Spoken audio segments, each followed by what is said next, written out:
Hello guys, I'm back. இன்னைக்கு வந்து ஒரு நல்ல எக்ஸ்டென்ஷன் பற்றி பார்க்க போகிறோம். ஆக்சுவலாக நம்மளோட காம்படிட்டர் வெப்சைட் இருக்குன்னு வச்சுக்கோங்களேன். இப்போ வந்து அது பிளாகர்னா பிரச்சனை இல்லை, வேர்ட்பிரஸ் தான் மேக்ஸிமம் எல்லாருக்குமே பீட் கொடுக்கும் அப்படின்னு சொல்லலாம். ஏன்னா பிளாகர் வந்து நார்மலாக வந்து ஒரு டேம்ப்ளேட் வச்சு ஃப்ரீயாக நம்ம கிரியேட் பண்ணுறது பிகினருக்கு ஓகேவாக இருக்கும். பட் வந்து அட்வான்ஸ் பிளாகிங்னா வேர்ட்பிரஸ் ஒன்லி. இதை பற்றி நம்ம நிறைய பேசியிருக்கோம். இப்போ நான் சொல்கிற எக்ஸ்டென்ஷன் என்ன பண்ணும் அப்படின்னு பார்த்தீங்கன்னா, நம்மளோட ஒரு காம்படிட்டர் வெப்சைட் இருக்குது. இப்போ நீங்களும் வந்து பார்த்தீங்கன்னா ஒரு வெப்சைட் வச்சுருக்கீங்க, அதே கேட்டகரியில் ஏற்கனவே ஒரு வெப்சைட் இருக்குது. அவங்க வந்து கூகுளில் வந்து ரேங்க் பண்ணுறாங்க அப்படின்னா அவங்கள எப்படி நாம வந்து பீட் பண்ணுறது? அப்போ அவங்க என்ன மாதிரி டெக்னிக்கல்லாம் யூஸ் பண்ணுறாங்க? கண்டென்ட் கரெக்டாக எழுதினாலும் அவங்க வந்து ரேங்க் ஆகிறதுக்கு என்ன ரீசன்? அவங்களோட நம்ம பெட்டர் கண்டென்ட் எழுதுறோம், பட் இருந்தாலும் நம்மளால ரேங்க் ஆக முடியல அப்படின்னா அவங்க என்னென்ன பிளகின் யூஸ் பண்ணுறாங்க, என்ன தீம்ஸ் யூஸ் பண்ணுறாங்க, என்ன ஹோஸ்டிங் யூஸ் பண்ணுறாங்க, என்ன கேச்சஸ் பிளகின் யூஸ் பண்ணுறாங்க அப்படிங்கிறத நம்ம தெரிஞ்சுக்கணும் இல்லையா? ஸோ அப்படி தெரிஞ்சுக்கிறது கொஞ்சம் கஷ்டமான விஷயம் அப்படின்னு நினைப்போம். ஏன்னா டெக்னிக்கல் எஸ்இஓங்கிறது வந்து வெப்சைட்டோட ஸ்பீடாக இருக்கட்டும், அதோட என்ன ஹோஸ்டிங், என்ன தீம்ஸ், என்ன லைட் ஸ்பீட், சர்வர் என்ன, அதை பொறுத்து தான். மற்றபடி on page SEO, off page எஸ்இஓங்கிறது நம்ம வந்து கண்டென்ட் ரைட்டிங்கில் கொடுக்குறது, அதில் வந்து inbound outbound link, better keyword placement, user experience இதெல்லாம் வந்துடும். பட் டெக்னிக்கல் எஸ்இஓவில் வந்து பார்த்தீங்கன்னா நிறைய விஷயங்கள் இருக்குது. அதான் நான் சொன்ன மாதிரி தீம்ஸ், பிளகின்ஸ், எக்ஸ்ட்ரா ஓகேவா? ஸோ அதெல்லாம் எப்படி ஃபைன் பண்ணுறது? நாமளும் அதுக்கு மூவ் பண்ணனா அவங்கள பீட் பண்ண முடியுமா? டெஃபினட்டாக பண்ண முடியும். பட் நம்ம வந்து தெரிஞ்சுக்கணும் இல்லையா ஃபர்ஸ்ட்டு? ஸோ அதுக்கு யூஸ் ஆகிற ஒரு பெஸ்ட் எக்ஸ்டென்ஷன் தான் சொல்ல போகிறேன், க்ரோம் எக்ஸ்டென்ஷன். இங்கே பார்த்தீங்கன்னா தெரியும். ஸோ இந்த எக்ஸ்டென்ஷன் வந்து பார்த்தீங்கன்னா நம்ம ஒரு வெப்சைட் இருக்குது அப்படின்னா, இப்போ இது வந்து பார்த்தீங்கன்னா பிளாகரில் இருக்கு இல்லையா? உங்களுக்கு தெரியும் technologymixit.com சொல்லிட்டு. ஸோ இதில் வந்து இப்போ நான் கிளிக் பண்ணேன் அப்படின்னா இது வந்து அனலிட்டிக்ஸ் என்ன யூஸ் ஆகுது, கூகுள் அனலிட்டிக்ஸ் இருக்குது. அடுத்து வந்து பார்த்தீங்கன்னா அட்வர்டைஸ்மெண்ட் பார்த்தீங்கன்னா கூகுள் ஆட்சென்ஸில் வந்து மானிட்டைஸ் ஆயிருக்கு. ஜாவா ஸ்கிரிப்ட் தான் ஃபுல் அண்ட் ஃபுல். இது எல்லாமே பார்த்தாலே தெரியுது இல்லையா? ரொம்ப மோர் இன்ஃபர்மேஷன் போனீங்கன்னா இல்லை காசு கொடுத்தீங்கன்னா கூட இதில் வந்து பார்த்தீங்கன்னா வெப் லேயர்ஸ் ஓகேவா? இதில் வந்து எக்ஸ்ட்ரா வந்து நமக்கு இன்ஃபர்மேஷன் கொடுப்பாங்க. பட் ஃப்ரீயே நமக்கு போதும் அப்படின்னு நினைக்கிறேன். இப்போ இது வந்து வேர்ட்பிரஸ் வெப்சைட் ஓகேவா? இது வந்து நான் அதிகமாக கண்டென்ட்லாம் இதில் எழுதுறதே கிடையாது, ஒர்க் பண்ணுறது இல்லை. பட் இருந்தாலும் டெமோக்காக ஒரு சில டுடோரியலுக்காக இந்த மாதிரி வெப்சைட்ஸ் வந்து பண்ணி வச்சிருக்கிறேன்.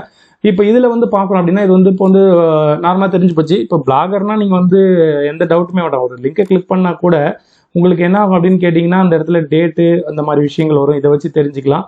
அடுத்தது டேம்ப்ளெட்டை பார்த்தாலே கண்டுபிடிச்சிடலாம். ஓகே, பிளாகர்னா ரொம்ப ஈஸியாக கண்டுபிடிச்சிடலாம், அதிகமாக கஷ்டப்படணும்னு அவசியம் இல்லை. நீங்கள் பார்த்தாலே தெரியும், லேஅவுட் பார்த்தாலே தெரியும், சிங்கிள் லேஅவுட்லேயே தான் போயிட்டு இருக்கும். கீழே ஃபுட்டர் கிரெடிட்டில் பார்த்தா கூட தெரிஞ்சிடும் இது வந்து பிளாகர் தான் அப்படின்னு சொல்லிட்டு. பட் வேர்ட்பிரஸ்ல வந்து நம்ம காம்படிட்டர் இருக்காருன்னா அவர் என்னென்னலாம் யூஸ் பண்ணுறாங்க தெரிஞ்சுக்கணும் அப்படின்னா இந்த எக்ஸ்டென்ஷன்ஸ் ஓகேவா? இதை இப்போ நம்ம கிளிக் பண்ணுறோம் அப்படின்னா இதில் ஃபுல் டீடைல் பாருங்க. வேர்ட்பிரஸ் வந்து பார்த்தீங்கன்னா அப்டேட்டில் இருக்குது. இப்போ என்ன கரண்ட் வெர்ஷன் இருக்கா, 6.2 அது வரைக்கும் இருக்குது. கூகுள் ஆட்சென்ஸ் வந்து அட்வர்டைஸ்மெண்ட் இதில் வந்து நான் கோட் பிளேஸ் பண்ணியிருக்கேன். பட் ஆனால் ரெகுலராக ஒர்க் பண்ணல இல்லையா? அப்ரூவல் எடுக்கணும்னா எடுக்கலாம். ஸோ கூகுள் ஆட்சென்ஸில் வந்து நான் கனெக்ட் பண்ணி வச்சிருக்கேன் கூகுள் சைட் கிட் மூலியமா. அதனால தான் அப்படி காட்டுது. பார்த்தீங்கன்னா தெரியுது இல்லையா? கூகுள் சைட் கிட்டில் கனெக்ட் பண்ணதால் கூகுள் ஆட்சென்ஸ் காட்டுது. அடுத்து வந்து பார்த்தீங்கன்னா இதில் ரேங்க் மேத் எஸ்இஓ பிளகின் வந்து என்ன யூஸ் பண்ணுறா, ரேங்க் மேத். அப்போ உங்களோட காம்படிட்டர் என்ன எஸ்இஓ பிளகின் யூஸ் பண்ணுறாருன்னு ஈஸியாக தெரிஞ்சுக்கலாம். அடுத்தது இல்லை ஜாவா ஸ்கிரிப்டில் வந்து பார்த்தீங்கன்னா லைப்ரரிஸில் என்ன இருக்குது, ஃப்ரேம் ஒர்க்கில் என்ன இருக்குது, எல்லாமே தெரியும். இதெல்லாம் நமக்கு தேவையில்லை. மேக்ஸிமம் மெயினாக வந்து தீம்ஸ் பார்க்கணும் அப்படின்னா வேர்ட்பிரஸ் தீம்ஸ் வந்து பார்த்தீங்கன்னா ஜென்ரேட் ப்ரெஸ் வந்து யூஸ் பண்ணுறேன். அதோட லேட்டஸ்ட் வெர்ஷன், அதாவது ப்ரீமியம் வெர்ஷன் வந்து 3.30 ஓகேவா? அது யூஸ் பண்ணிட்டு இருக்கிறேன். அடுத்தது வேர்ட்பிரஸ் பிளகின் என்னென்ன யூஸ் பண்ணுறாங்க அந்த பர்டிகுலர் வெப்சைட்டில், TablePress, WP rocket, anti scammer, இதெல்லாம் பார்த்தீங்கன்னா Jetpack, A3 lazy load plugin use பண்ணிட்டு இருக்கேன். ஸோ அடுத்து கூகுள் சைட் கிட் யூஸ் பண்ணுறேன். கேச்சஸ் பிளகின் வந்து பார்த்தீங்கன்னா தெரியும், WP rocket caches plugin premium use பண்ணிட்டு இருக்கேன். ஸோ இது வந்து நான் எதுக்கு சொல்கிறேன்னு ஃபர்ஸ்ட்லேயே உங்களுக்கு கிளியராக சொல்லியிருப்பேன் அப்படின்னு நினைக்கிறேன். நம்மளோட காம்படிட்டர் பீட் பண்ணோம் அப்படின்னா அவங்க ஃபர்ஸ்ட்லேயே இருக்காங்க, அவங்களோட பெட்டராக கண்டென்ட் எழுதினாலும் அவங்க என்ன மாதிரிலாம் வச்சு என்னென்ன பிளகின்ஸ்லாம் வச்சு அந்த வெப்சைட் வந்து பில்ட் பண்ணியிருக்காங்க ரொம்ப ஈஸியாக தெரிஞ்சுக்கலாம். அடுத்து வந்து சர்வர் பார்த்தீங்கன்னா ஹோஸ்டிங்கரோட HPanel, light speed server, cloud server use பண்ணிட்டு இருக்கிறேன். ஸோ லைட் ஸ்பீட் சர்வர் தெரிஞ்சு போச்சுங்களா? ஸோ அடுத்து வந்து பிளான் வந்து பார்த்தீங்கன்னா ஹோஸ்டிங்கில் ஹோஸ்ட் ஆயிருக்கு. இந்த மாதிரி எக்ஸ்ட்ரா நிறைய விஷயங்கள் நீங்கள் வந்து தெரிஞ்சுக்க முடியும். இதெல்லாம் வந்து PHP வெர்ஷன் முதற்கொண்டு தெரியுது பாருங்க ஓகேவா? இந்த மாதிரி விஷயங்களை தெரியும் போது உங்களோட காம்படிட்டரை ரொம்ப ஈஸியாக வந்து பீட் பண்ண முடியும். அவங்க வந்து கிளவுட் யூஸ் பண்ணுறாங்க அப்படின்னா கூட ஒரு சில இன்ஃபர்மேஷன் ஹைட் பண்ணாலும் மேக்ஸிமம் உங்களுக்கு தெரிஞ்சிடும். அதை வச்சு டெக்னிக்கல் எஸ்இஓ வைஸ் பார்க்கும்போது காம்படிட்டரை பீட் பண்ணி மேலே போகிறதுக்கு கொஞ்சம் யூஸ்ஃபுல்லாக இருக்கும். ஸோ நீங்கள் வந்து கூகுளில் வந்து ஜஸ்ட் சர்ச் பண்ணால் கூட போதும். ஸோ உங்களுக்கு அந்த எக்ஸ்டென்ஷன் ஃபர்ஸ்ட்லேயே வந்துடும். ஸோ கிளிக் பண்ணிங்கன்னா ஈஸியாக வந்து நீங்கள் வந்து ஆட் பண்ணிக்கலாம் க்ரோமில். அடுத்தது ஒஃபர் சஜெக்ட் இல்லையா? ஸோ இது வந்துமே கூட நான் யூஸ் பண்ணிட்டு இருக்கிறேன்.